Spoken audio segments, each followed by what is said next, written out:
বিচারের দোহাই দিয়ে কিংবা সংস্কারের দোহাই দিয়ে এই মুহূর্তে নির্বাচনের দাবিকে উপেক্ষা করার সুযোগ নেই। যে নির্বাচন হলে হয়তো এই সংকটগুলো অনেকখানি কেটে যাবে বলে আমরা প্রত্যাশা করি। মিয়ানমারের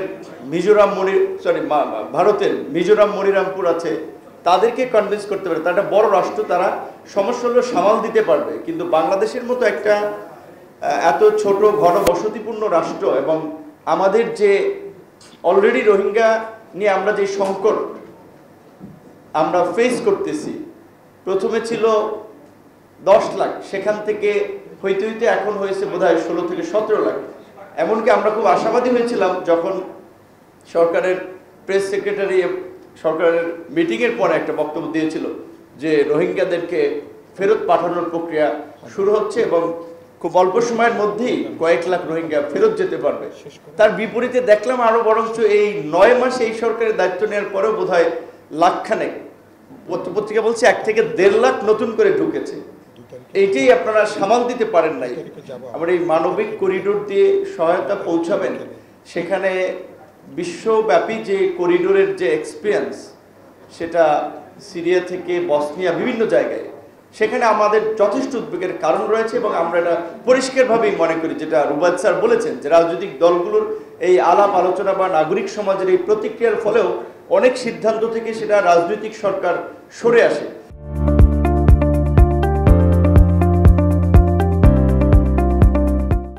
প্রথমত এই সরকারের আসলে এই রকমের একটা সেন্সিটিভ গুরুত্বপূর্ণ বিষয়ে আমার মনে হয় যে যাওয়ার দরকার ছিল না। তারা এটা কেন করতে গেল সেটাও আমরা একটা সন্দেহান, কারণ এগুলো তো পলিটিক্যাল সরকার আসবে, তারা সিদ্ধান্ত নেয় পার্লামেন্টে আলাপ আলোচনা সাপেক্ষে। তারা একটা ইন্টারিম সময়ের জন্য দায়িত্ব দেওয়া হয়েছে।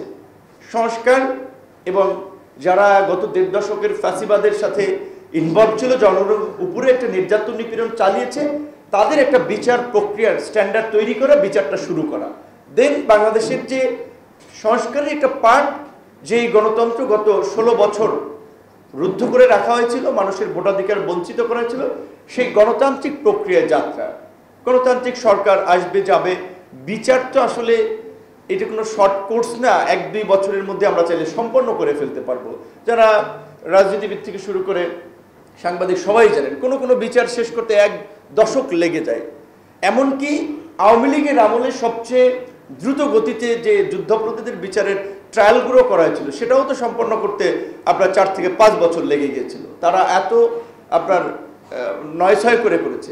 সেখানে এই বিচারের দোহাই দিয়ে কিংবা সংস্কারের দোহাই দিয়ে এই মুহূর্তে নির্বাচনের দাবিকে উপেক্ষা করার সুযোগ নেই। যেটা মান্না ভাই বলেছেন, তার সাথে আমরা একমত, যে এই বক্তব্যে আমরা খুব আশ্চর্যান্বিত হয়েছি যে এখানে আমি কনফিউশন যে স্যার বক্তব্যটা কি মিসকোট হয়েছে মিডিয়ার মাধ্যমে, যে শুধু একটা দল ডিসেম্বরে। আমরা তো অনেক দিন ধরে বলে আসছি যে ডিসেম্বরের মধ্যেই নির্বাচনটা হলে ভালো, তো এর চেয়ে আমরা কি স্পষ্ট কথা বলবো। সেই জায়গা থেকে সর্বশেষ এটাই বলবো আমরাও, যে বাংলাদেশের অভ্যন্তরীণ সংকট, প্রশাসনিক বিশৃঙ্খলা, যেটা আমরা ইতিমধ্যে দেখতে পাচ্ছি, সরকার চাইলেও প্রশাসন বা রাষ্ট্রযন্ত্রকে ওইভাবে একটা শৃঙ্খলার মধ্যে নিয়ে আসতে পারে নাই, এবং এইটার ফলে এখন স্বাধীনতা সার্বভৌমত্বের একটা সংকট তৈরি হবে যদি নির্বাচন ডিলে হয় এবং বাংলাদেশের গণতন্ত্র বাধাগ্রস্ত হয়। সেই জায়গা থেকে একটা দ্রুত নির্বাচন হোক, নির্বাচন হলে হয়তো এই সংকটগুলো অনেকখানি কেটে যাবে বলে আমরা প্রত্যাশা করি। ধন্যবাদ।